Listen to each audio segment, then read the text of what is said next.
Are you looking for a new Daggerheart Level 1 adventure? Awakens Ancient Ones is available now on Drive-Thru RPG. It's written by Sol Smalls, and it goes something like this. The players are paranormal investigators who are summoned to a small farmhouse in the countryside. Think 70s era horror movie. The best thing might be the modular approach to it, the little bits and pieces that you can put in to flesh it out or remove as scenes, and therefore you can massage the time of your session. Here's the inspiration list. And this adventure is actually a sequel to a short story that is available on Amazon, called He Who Dares to Stir the Stones. You don't need to have read it to play the game. We start in the car of Glinda Malvo. As she's driving through the thick fog, she smokes a cigarette. They are going to her family's old farmhouse. Glinda says that her daughter Mara is at home smudging the house, which is burning sage, to cleanse the house of evil spirits so that it can be sold. The family is desperate to move. Why? That old homestead costs a lot to upkeep and daughter Mara needs college money. As Glinda turns up the gravel path, describe the scene as overgrown with plant life and dishevelled. We see a lily pond sitting in front of the steps up to the farmhouse. There's a dense forest of redwoods to the east. A rust-covered gate leads to an old cemetery, and on the east wall of the house they'll find a way down to the cellar. Now you can allow the PCs just to explore. Pick wherever they want to go, or follow Glinda into the house. Again, these extra locations can be popped in, taken out. You can sort of not even mention them in session 1, and in session 2 say, you look out the window and you see a gate to somewhere. Once in the house, Glinda takes the party to the living room and offers to pour them tea. She then tells of poltergeist activity, with books flying off shelves, doors slamming, and ghostly footsteps in the early hours. Also, locks lock and unlock themselves. Then Glinda seems to go into a trance, staring into space. What do your characters do? The PCs then get the option, how do they rouse Glinda from her trance? And here are 5 outcomes based on the die rolls. We get the environment of the lily pond. They may hear a faint lullaby. They may see the pond siren and also might have a rock thrown at them. Telling stories to each other around the lily pond will gain them a hope. And finding a rare crystal down in the pond will clear 2 stress. The pond siren tries to put them to sleep. Now the farmhouse and gardens use a progressive countdown, which could cause them to get lost and eventually run into cinder mites. Cinder mites bite and are considered a horde. So that's like Act 1. Act 2. Since arriving, no one's seen Mara the daughter, so it's time to investigate and look for her. Now this act can lead the party to a witch called Enid, who is basically a nosy widow. Again, you can pad her out to come in later or soon as you like. They might also run into Swanson, a reanimated swan, or a motherly ghost called Lucinda Malvo. Perhaps also one of her boys, Edgar, who is something of a prankster and also a ghost. This old cemetery has spectral rats, and a pixie can attempt to pickpocket the characters. But as they are paranormal investigators, I would suggest trying to get them to do a seance or a proper investigation. Also, there's some talk in this book of doing a tarot reading.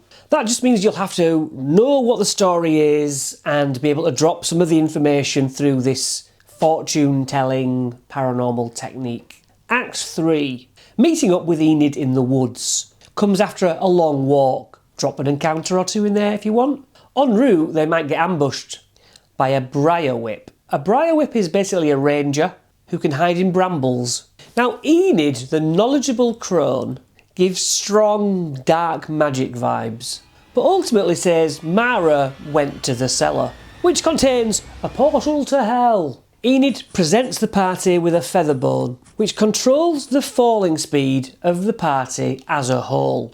Enid will say, if they go through this portal, can they bring back some milk from this goat herd that are in there?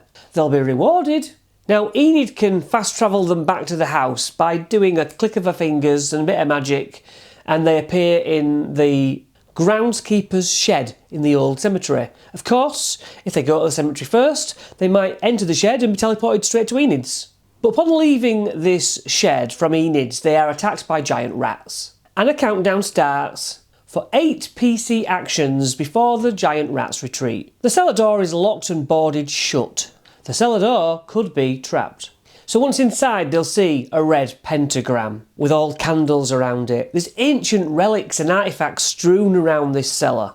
One is a hexagonal puzzle, which is trapped and might spring a blade out in protection of what's inside, which is a handful of gold and a health potion. Hopefully eventually they'll jump through this portal. They are falling. Use the featherbone, which causes them to float down safely, taking in the hellish environment. Now this floating down scene can cause a fight with Wingfan, a bat-like minion. They land in a pasture called the Flaming Fields. A herd of black goats, each with 4 horns, sits among a hostile environment of geysers and magma pools. Using the Treasure of Cliffside mana table helps you flesh out walking around the mana they're about to come up against, the mana that they see as they fall. Now, there's a ladder up to the ledge where the mana is. A hooded figure at the top of the ladder beckons them to climb back up. The mana is almost in complete darkness, except for a central table with a barely breathing young blonde girl lying on a table. The interior looks ransacked and well worn.